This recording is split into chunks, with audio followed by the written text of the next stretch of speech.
My first thought was, maybe there was some sort of identity theft or something that occurred.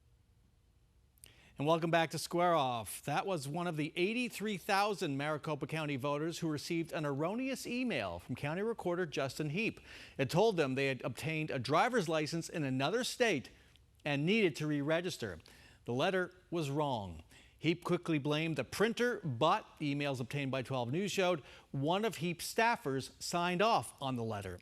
Heap later took responsibility for that. The politics panel stepping in now, Matt Grodzki, Democratic consultant at Matters of State Strategies, and Trey Terry, conservative consultant, member of the nonpartisan Goodyear City Council, and an Iraq War veteran. Welcome to Square Off. Welcome back to Square Off. Thanks for having us. Good to see you guys here. We're going to chew this over and just find out just how bad the impact is.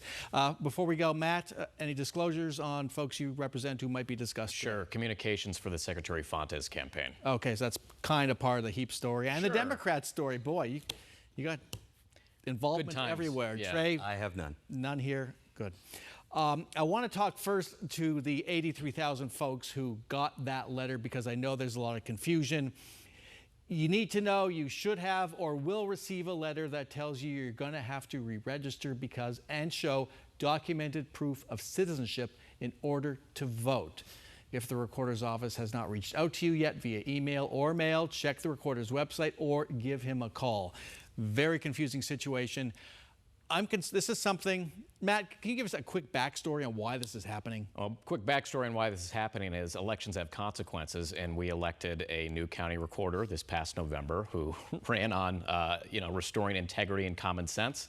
How's that going so far? So they wanted to send this letter out to people regarding their voting status, and instead it was an erroneous note that misinterpreted people's voting status. And then when the recorder was asked about it, he denied responsibility, threw it on a vendor, but has since backtracked on that. So I think that's the high-level gist, but definitely more to unravel on that. And to be clear, because I've spoken to a lot of voters whose distrust has been activated, who are kind of anxious about this. Some worried they're being, Latino voters being worried that they're being kind of singled out, targeted by this. This corrects a voter oversight that affects 200,000 voters. Statewide, every county is doing this, reaching out, but in different ways.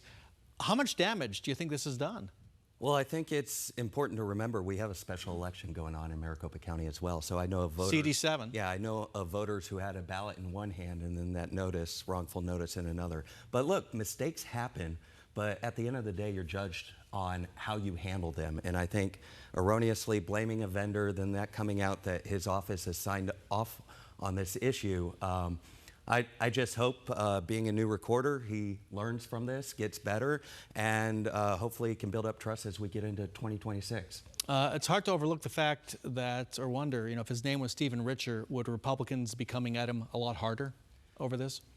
They would have jumped all over him. If it was Fontes, they would have jumped all over him too. I think the colossal glaring difference here is when you're an elected official, when you're in charge of any organization, the buck stops with you. And you can't just kick responsibility off to somebody else. And the fact that he did that just right out of the gate, I think it speaks volumes to his leadership caliber. So, it's a heap of something. We'll just kind of see what happens. And the communication question, does he just need to get out there and communicate, and over-communicate? Yes, absolutely. You cannot communicate enough when it comes to voters, especially when you're giving 90 days to verify your registration. And this is, he's serving at the county level. Us that serve at local levels of government, we're responsible for providing services accurately and efficiently.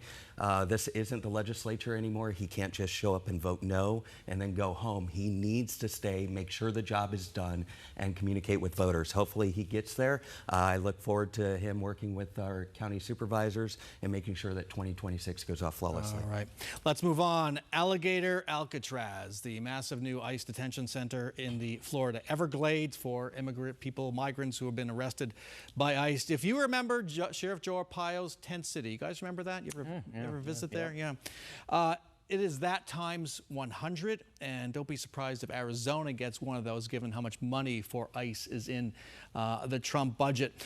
What message is Donald Trump sending with this detention center and the many others like it that apparently he has planned?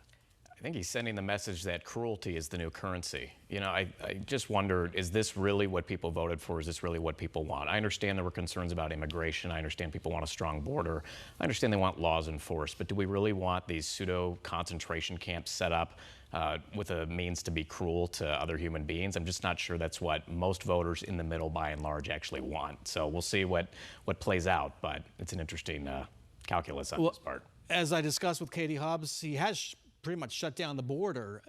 Is this next step bulking up ICE into almost a paramilitary outfit with all these, with literally prisons around the country?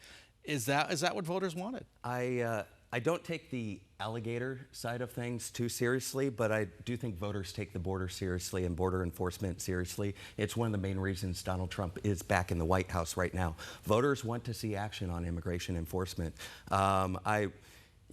I think there's a time and place for theatrics. That's probably what some of this is. Donald Trump, he's a great showman. He's great in branding.